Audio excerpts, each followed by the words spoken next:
Halit Isuf Geci, lindi më 16/11/1945 dhe ra në betej më 26/11/1997. Halit Geci i përket brezit të parë të nxënësve të Drenicës, të cilët sapo e mbaruan shkollimin me shumë unë, në kushtet e atëhershme, u kthyen në fshatrat e Drenicës për të ndihmuar arsimimin e nxënësve dhe të popullatës së kësaj treve, e cila kishte përqindje të madhe të analfabetëve. Ai, sikur i dashuruar në këtë mision tër jetën, me ditar në dorë, ja kushtoi arsimit dhe edukimit të brezave të rinisë drenicare. Halit Geci lindi më 16 nëntor të vitit 1945, në Laush, fshat i njohur për trimëri dhe rezistencë kundër pushtuesve shekullor. Familja e tij, po ashtu ishte e njohur për traditë adhetarie e qendrese kundër shkelësve të adheut. 4 klasë të shkollës fillore i kreu në Laush, ndërsa 8 vjeçaren në Skënderaj.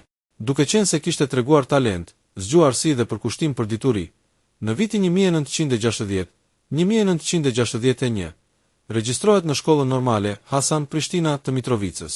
Gjatë asaj kohe, si nxënës i kësaj shkolle, Haliti pajiset me njohuri nga lëndë të caktuara dhe pas mbarimit të shkollës, fillon të punojë mësues në fshatin Polac të Drenicës.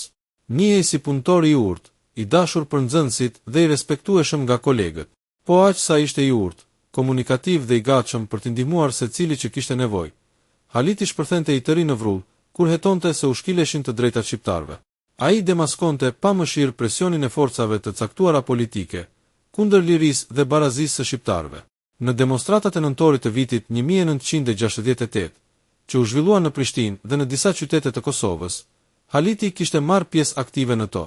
Për shkak të gjendjes së rëndë ekonomike, krahas punës me ditar, Haliti u detyrua të bënte edhe punë të tjera fizike, për të përballuar detyrimet ndaj fëmijëve dhe familjes së gjerë. Ndërkohë, në vitet 80 dhe 90, kur Kosova po lëngonte në peshën e robërisë klasike serbe, Haliti ishte shprehur para shokëve të punës se për lirinë e Kosovës nuk do të mjaftonte diplomacia e politika, por duhej edhe gryka e pushkës.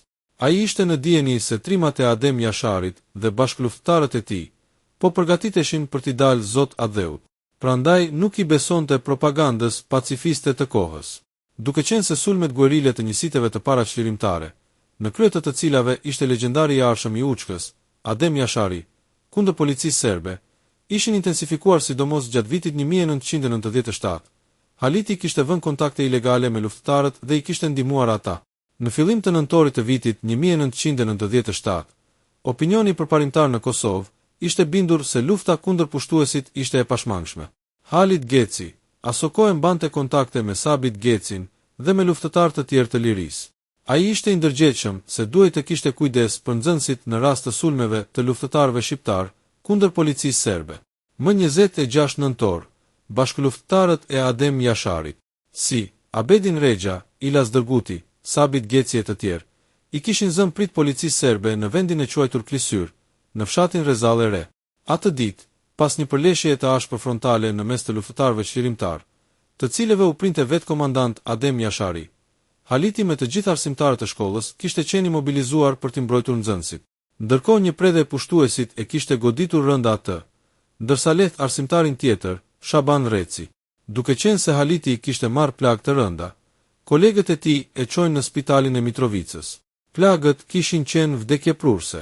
Më 26 nëntor të vitit 1997, ai u martirizua nga arma gjakatare e armikut. Meq kishte rënë në mbrojtje të nxënësve dhe të shkollës shqipe, po ashtu duke qenë në dieni të faktit se ai jo vetëm e përkrahte luftën çlirimtare, por edhe ndihmonte atë. Luftëtarët e Adem Jasharit kishin vendosur që dita e varrimit të tij të bëhej më 28 nëntor në fshatin Laush. Për varrimin e tij ishte njoftuar tër opinioni liridashës i Kosovës e mëgjerë. Në orët e mesdites të 28 nëntorit, mijëra shqiptar liridashës nga Drenica, nga mbar Kosova, si dhe nga Maqedonia e Presheva, ishin drejtuar drejt varrezave në fshatin Laush. Atje, po atë ditë, pas ceremonisë së varrimit, nga mesi i popullatës dalin publikisht tretrima, me uniformat e ushtrisë çlirimtare të Kosovës, të armatosur e të maskuar. Ata ishin shqiponjat e Učkës, Muj Krasniqi nga Çabiqi i Klinës, Daut Haradinaj nga Glogjani i Deçanit dhe Recep Selimi nga Çareva e Skënderajt. Përderisa Recep Selimi ju afrua mikrofonit dhe ju drejtua pjesëmarrësve të varrimit, Adem Jashari me luftëtarët e vetë të lirisë bënte roje, duke siguruar terrenin nga ndonjë sulm eventual i forcave serbe. Ai, para kësaj mase të madhe, shpalosi publikisht qëllimin e luftës së drejtë çlirimtare kundër pushtuesit serb. Paraqitja e këtyre tretrimave të pajpur u shoqërua me brohoritjen gazëlluese të pjesëmarrësve. Eke. Kjo përkrahje për trimat që kishin vendosur t'i dalin Zot Adheut, ishte njëherësh edhe një plebishit popullor, që shënoi kthesën vendimtare në rrugën e drejtë dhe të vetme të lirisë. Ceremonia e varrimit të mësuesit dëshmor, Halit Geci, kishte varrosur edhe dilemën e derja të hershme të pranishme të një pjesë e popullit ton, nëse kishte apo jo ushtri çlirimtare të Kosovës. Ajo u bë promovuesja e kësaj ushtrie të lavdishme, por edhe fillimit të luftës armatosur në mbar Kosovën, e cila do të pushoj vetëm pas lirimit të saj një vit e gjysmë më vonë. Ngjarja e 28 nëntorit të atij viti dhe ceremonia e varrimit të dëshmorit Halit Geci, ato ditë mori dhënë. Tashmë në skenë ishte ushtria çlirimtare e Kosovës, që po luftonte për t'ia kthyer dinjitetin e nëpërkëmbur Kosovës. Rrugën e mësuesit Halit, pas vdekjes, e ndoqi biri i tij, Lulzim Geci, i cili u bashkua radhëve të Uçkës, për të çuar në vend amanetin e babait të tij. Haliti ka lënë pas gruan, Kadën dhe fëmijët, Lulëzimin, Agronin, Valdetin dhe Valbona. Në nderim të veprës së tij liridashëse adhetare, shkolla e fshatit Laush e mban me respekt emrin e mësuesit dëshmor Halit Geci.